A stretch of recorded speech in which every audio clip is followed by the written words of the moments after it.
Ladies and gentlemen, the President of the United States. Good evening, my fellow Americans.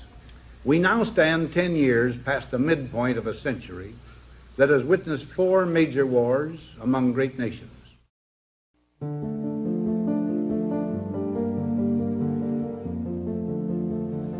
Until the latest of our world conflicts, the United States had no armaments industry.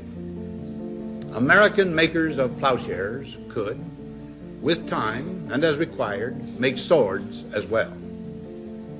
But we can no longer risk emergency improvisation of national defense.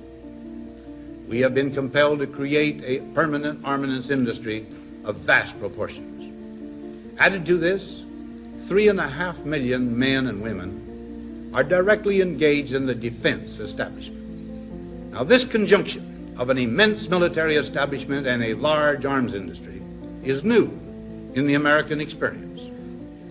The total influence, economic, political, even spiritual, is felt in every city, every state house, every office of the federal government.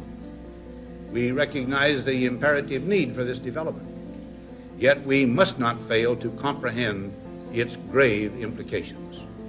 Our toil, resources, and livelihood are all involved. So is the very structure of our society. In the councils of government, we must guard against the acquisition of unwarranted influence, whether sought or unsought, by the military-industrial complex. The potential for the disastrous rise of misplaced power exists and will persist.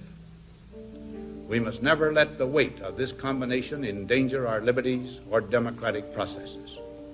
We should take nothing for granted.